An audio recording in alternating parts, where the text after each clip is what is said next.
When I was young, my family would force me to speak Chinese.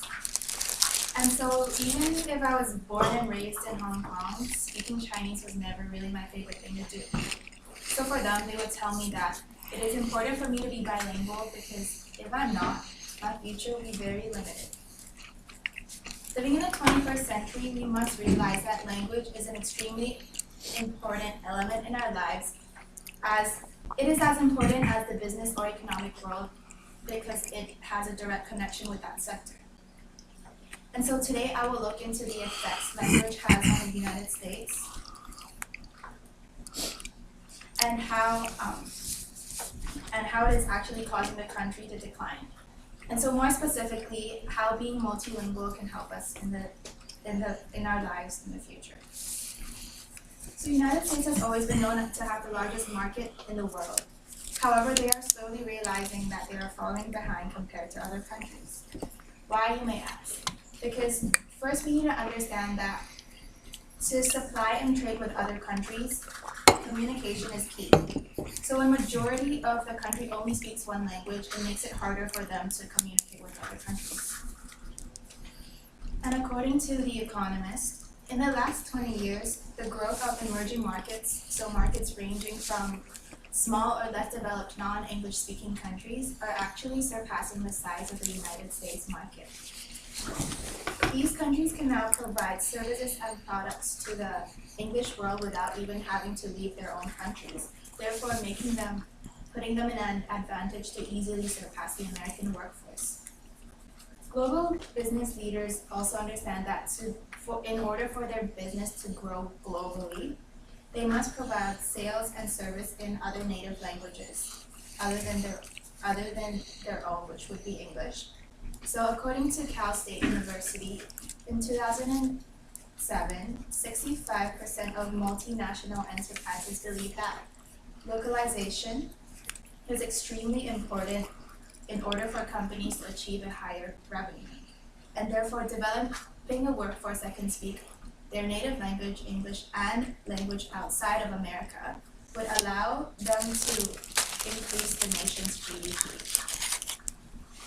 So multinational bilingual speakers can now compete for jobs within their home countries as well as in the United States, leaving many monolingual Americans with only local jobs. This has led to Americans missing out on large global business opportunities simply because they cannot compete with those that can speak more than one language. While many Americans are struggling to find jobs, business owners across the world are taking advantage of their ability to communicate both in their native language and in English, and they use it as a competitive asset. So although the United States is the largest market in the world, the workforce largely relies on English. This, however, is not an accident.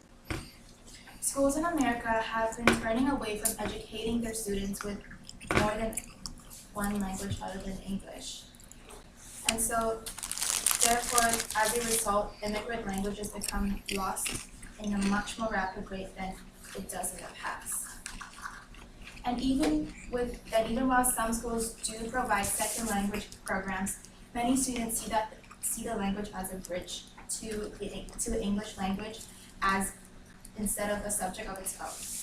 So many students, once mastered the language of English, would put behind their original language, which causes that once to get lost in our society again. Secretary of Education John King once said, "There is a growing body of research that proves that being bilingual has its advantages, not only in the literacy development, but also the development of problem-solving skills and other areas of cognition. All we see now is that bilingualism is a gift that we can give to our students." So, Santibranas and Zaret, both professors from the University of Bristol, used the U.S. Department of Education national data set to look into students from 10th grade till high school.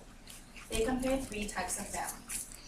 Families that don't speak English at home, who's achieved biliteracy, and compared it with those who were with weaker bilingualism, as well as students who only spoke English. They have found that with those high use or balanced bilinguals, they went to college at a much higher rate, and while those who were weaker bilingual skills, or with none at all, did not have a very high college rate.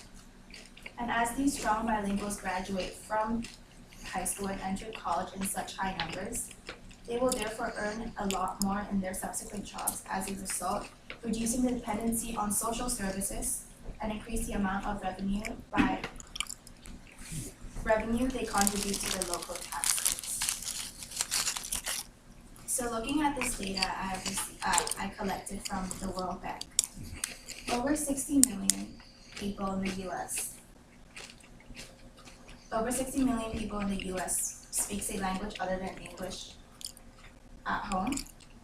1 in 5 students nationwide comes from home in which another language is spoken. The US is off to a great start. However, there should be a realization that in order to be at a great competitive advantage, that America needs a larger workforce that is bilingual. As a usage of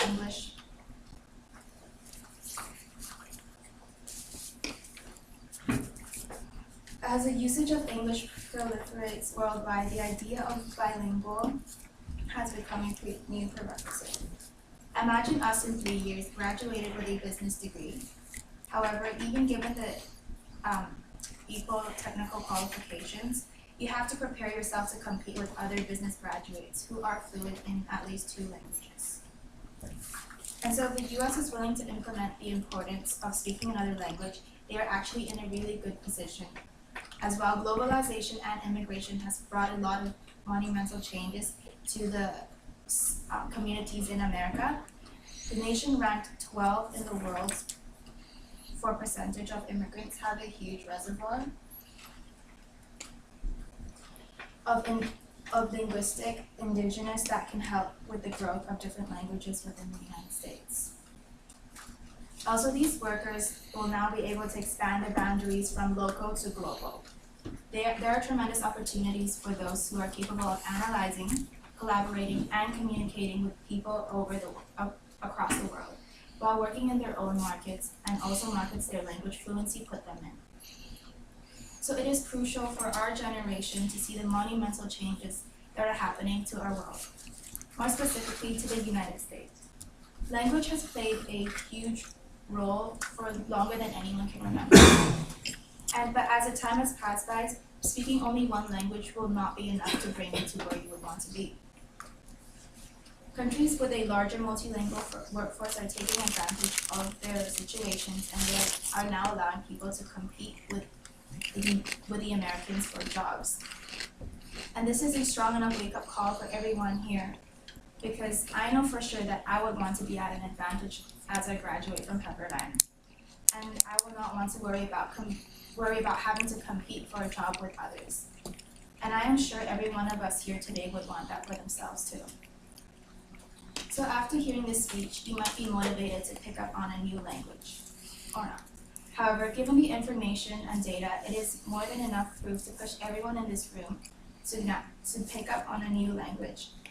And if you're thinking that you're too old to pick up on a new language, here's a few recommendations I have for you.